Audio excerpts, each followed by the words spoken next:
En los días de Noé había signos de decadencia, pero la tierra era aún rica y hermosa gracias a la providencia divina.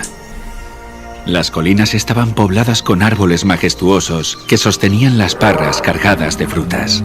Vastas llanuras revestidas de verdor y del dulce aroma de miles de flores. Los frutos de la tierra eran de una gran variedad y de una abundancia casi ilimitada. Los árboles superaban en tamaño, belleza y perfecta simetría a los más hermosos del presente. Su madera era fina y noble, muy parecida a la piedra y apenas un poco menos duradera que esta. Abundaban el oro, la plata y las piedras preciosas. La raza humana aún conservaba mucho de su vigor original. Solo unas pocas generaciones habían pasado desde que Adán tuvo acceso al árbol de la vida, y la vida del hombre aún se contaba en siglos.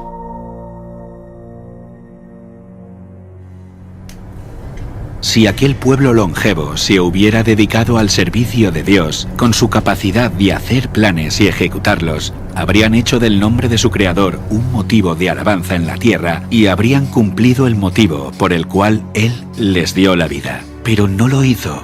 Había gigantes, hombres de gran estatura y fuerza, conocidos por su sabiduría, hábiles en la elaboración de las obras más maravillosas. Pero la culpa en que incurrieron al dar rienda suelta a su maldad fue proporcional a su destreza y habilidades mentales. A estos hombres antediluvianos, Dios los colmó de dones, pero usaron su ingenio para glorificarse a sí mismos y los transformaron en una maldición, al poner sus afectos en ellos mismos, en lugar de aquel que se los había dado. Utilizaban el oro, la plata, las piedras preciosas y las maderas selectas en la construcción de mansiones, y trataban de superarse unos a otros en el embellecimiento de sus moradas con las más hábiles obras del ingenio humano. Solo buscaban satisfacer los deseos de sus orgullosos corazones y se deleitaban en escenas de placer y maldad. Sin deseos de conocer a Dios, pronto negaron su existencia. Adoraban la naturaleza en lugar de al Dios de la naturaleza. Ensalzaron la inteligencia humana, adoraron el trabajo de sus manos y enseñaron a sus hijos a adorar a los ídolos. Construyeron altares a sus ídolos en los verdes campos y bajo la sombra de hermosos árboles. Arboledas extensas que conservaban su follaje durante todo el año eran dedicados al culto de dioses falsos. Estas arboledas estaban conectadas a hermosos jardines a través de largas y sinuosas avenidas, adornadas de árboles cargados de frutos y de toda clase de estatuas. Todo estaba provisto de aquello que agradara a los sentidos y fomentara los deseos sensuales del pueblo, y así inducirlo a participar del culto idólatra. Los idólatras de falsos dioses dotaron a sus deidades de atributos y pasiones humanas. Así, el modelo de carácter se degradó al nivel de la humanidad pecaminosa. Y vio Dios que la maldad de los hombres era mucha en la tierra, y que todo designio de los pensamientos del corazón eran de continuo solamente el mal. Y se corrompió la tierra delante de Dios, y estaba la tierra llena de violencia. Dios dio a los hombres los mandamientos como una ley de vida, pero violaron su ley, y el resultado fue todo pecado imaginable. La maldad de los hombres era abierta y temeraria, la justicia era pisoteada, y los gritos de los oprimidos llegaban al cielo. El mundo estaba en sus comienzos, pero la maldad se había hecho tan profunda y general que Dios no pudo soportarlo más. Y dijo: raeré de sobre la faz de la tierra a los hombres que he creado. Declaró que su espíritu no contendería para siempre con la humanidad culpable. Si no cesaban de contaminar con sus pecados el mundo entero y sus ricos tesoros, Él los borraría de su creación y destruiría todas las cosas que con tanto amor les había brindado. Acabaría con los animales del campo y la vegetación, que les suministraba abundante abastecimiento de alimentos, y transformaría la bella tierra en un vasto escenario de desolación y ruina.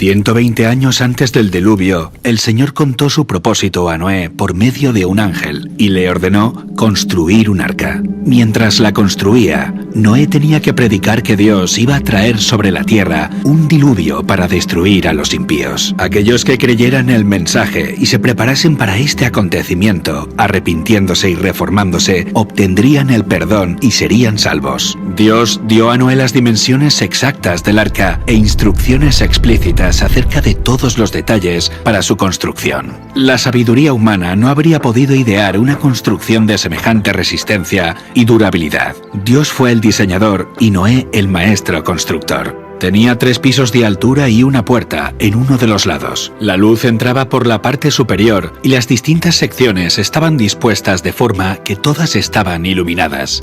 El material que se empleó en la construcción del arca fue el ciprés o madera de gofer, que resistiría al deterioro durante cientos de años. La construcción de esta inmensa estructura fue un proceso lento y laborioso. El arca por sí misma no hubiera podido resistir la tormenta que se avecinaba sobre la tierra. Solo Dios podía proteger a sus siervos de las aguas tempestuosas. Por la fe, Noé, cuando fue advertido por Dios acerca de cosas que aún no se veían, con temor preparó el arca en que su casa se salvaría, y por esa fe condenó al mundo y fue hecho heredero de la justicia que viene por medio de la fe.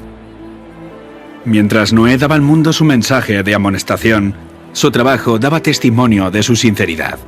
Así su fe se perfeccionó y se manifestó. Dio ejemplo al mundo creyendo lo que Dios le había dicho. Todo lo que poseía lo invirtió en el arca. Mientras construía aquel enorme barco en tierra seca, multitudes de todas direcciones se acercaban para contemplar aquella extraña escena y oír las fervientes palabras de tan singular predicador. Cada martillazo dado en la construcción del arca era un testimonio para la gente. Aún así, no se arrepintieron delante de Dios. No quisieron renunciar a sus pecados. Durante el tiempo que aún quedaba hasta el diluvio, su fe fue puesta a prueba, pero no pasaron la prueba. Vencidos por la incredulidad reinante, se unieron a sus antiguos compañeros para rechazar el solemne mensaje. Algunos estaban plenamente convencidos y hubieran atendido las palabras de advertencia, pero eran tantos los que se burlaban y lo ridiculizaban que terminaron participando de ese mismo espíritu. No todos los hombres de aquella generación eran idólatras, en el sentido estricto de la palabra. Muchos decían adorar a Dios. Afirmaban que sus ídolos eran representaciones de la deidad y que a través de ellos la gente obtenía un concepto más claro del ser divino. Al tratar de representar a Dios mediante objetos materiales, cegaron sus mentes respecto a la majestad y el poder del Creador. Dejaron de ver la santidad de su carácter y la naturaleza sagrada e inmutable de sus requisitos.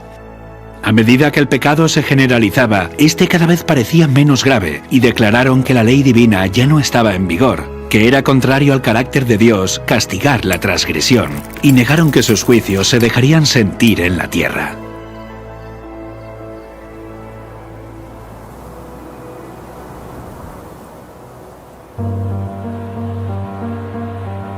Si aquella generación hubiese cumplido la ley divina, los hombres habrían reconocido la voz de Dios en la advertencia de su siervo. Pero al rechazar la luz, sus mentes se volvieron tan ciegas que realmente creyeron que el mensaje de Noé era un delirio. No fueron las multitudes ni las mayorías las que se colocaron de parte de lo justo. El mundo estaba en contra de la justicia y las leyes de Dios, y Noé fue considerado un fanático. El mundo se reía de la locura del iluso anciano.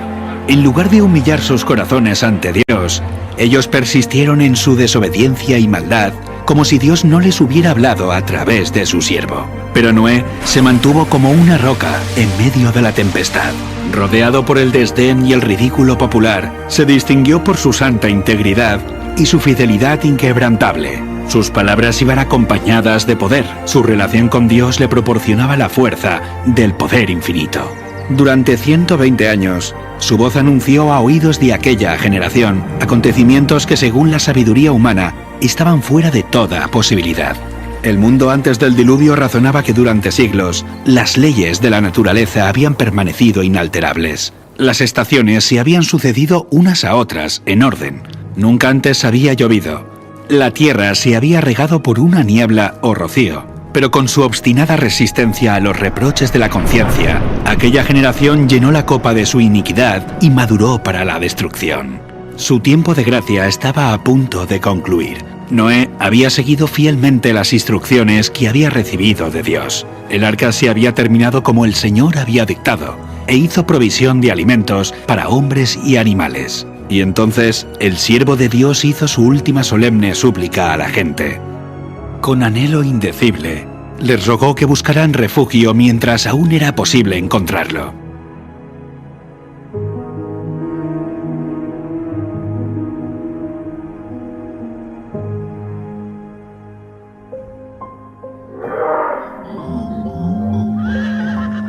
Animales de todo tipo, desde los más feroces hasta los más mansos, se veían venir desde las montañas y los bosques y dirigirse tranquilamente hacia el arca. Se oyó un ruido como de un fuerte viento, y he aquí los pájaros, que venían de todas direcciones en tal cantidad que oscurecieron los cielos. Entraban en el arca en perfecto orden. Los animales obedecían a Dios, mientras que los hombres no lo hacían. Guiados por santos ángeles, de dos en dos entraron con Noé en el arca, macho y hembra, como mandó Dios a Noé, y los animales limpios, de 7 en 7. El mundo contemplaba maravillado, algunos hasta tenían miedo. Llamaron a los filósofos para que explicaran aquel extraño suceso, pero fue en vano, era un misterio que no podían comprender. Dios ordenó a Noé: «Entra tú y toda tu casa en el arca, porque a ti he visto justo delante de mí en esta generación». El mundo había rechazado las advertencias de Noé, pero su influencia y ejemplo habían sido una bendición para su familia. Como recompensa a su fidelidad e integridad, Dios salvó con él a todos los miembros de su familia.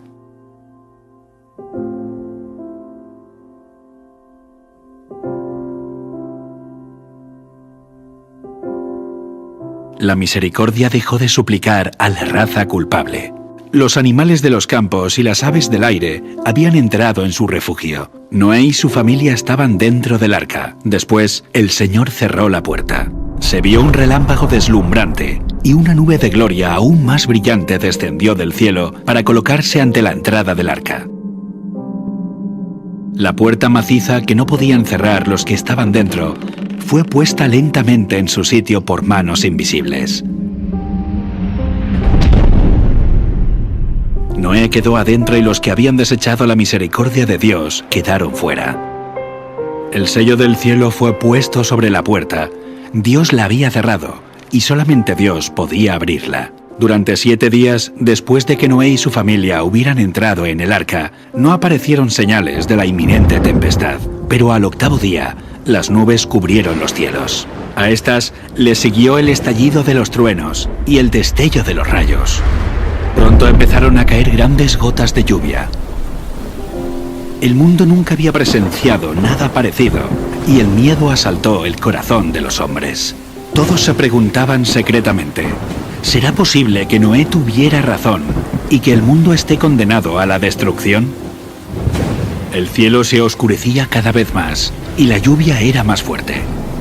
Las bestias vagaban completamente aterrorizadas y sus aullidos discordantes parecían lamentar su propio destino y la suerte del hombre. Aquel día fueron rotas todas las fuentes del gran abismo y las cataratas de los cielos fueron abiertas. El agua se veía caer de las nubes como enormes cataratas. Los ríos se desbordaron de sus cauces e inundaron los valles. Torrentes de aguas brotaban de la tierra con fuerza indescriptible, arrojando al aire a decenas de metros rocas macizas que al caer se enterraban profundamente en el suelo. Los altares donde habían ofrecido sacrificios humanos fueron destruidos y los idólatras temblaron ante el poder del Dios vivo y comprendieron que la causa de su ruina fue su corrupción e idolatría. A medida que la violencia de la tempestad aumentaba, árboles, edificios, rocas y tierra fueron lanzados en todas direcciones. El terror de los hombres y los animales era indescriptible. Por encima del rugido de la tempestad podían escucharse los lamentos de un pueblo que había despreciado la autoridad de Dios. Muchos estaban frenéticos por el miedo y estiraban sus brazos hacia el arca implorando que se les permitiera entrar. Pero sus súplicas fueron en vano. Se habían convencido que había un Dios en los cielos que lo gobierna todo. Algunos, en su desesperación, intentaron romper el arca para entrar en ella, pero la firme estructura resistió todos los embates. Otros se sujetaron al arca hasta que las embravecidas aguas los tiraron o se cayeron por la colisión con rocas y árboles. Todas las fibras de la maciza arca temblaban cuando era golpeada por los vientos inmisericordes, y una ola la arrojaba a la otra. Los rugidos de los animales que estaban dentro del arca expresaban su miedo y dolor. Pero en medio de los revueltos elementos, el arca continuaba flotando con toda seguridad. Otras personas se ataron juntamente con sus hijos en los lomos de poderosos animales, sabiendo que estos eran tenaces para conservar la vida y subirían a las cumbres más altas para escapar del agua que se iba elevando. Otros se ataron a elevados árboles en la cumbre de las colinas o las montañas. Sitio tras sitio que prometía seguridad era abandonado.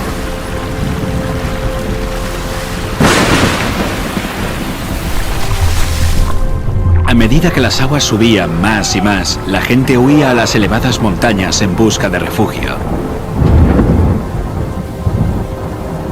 En muchos lugares, hombres y animales luchaban por el mismo sitio, hasta que ambos eran barridos por la furia del agua. Desde las cimas más altas, los hombres contemplaban un enorme océano sin costas. Las solemnes advertencias del siervo de Dios ya no eran objeto de ridículo y mofa. ¿Cuánto habrían deseado los pecadores condenados recuperar la oportunidad que habían dejado escapar? ¿Cómo rogaban que se les concediera una hora más de gracia, otra manifestación de misericordia, otra invitación de los labios de Noé? Pero ya no escucharían más la dulce voz de la misericordia. El amor, no menor que la justicia, exigía que los juicios de Dios pusieran fin al pecado.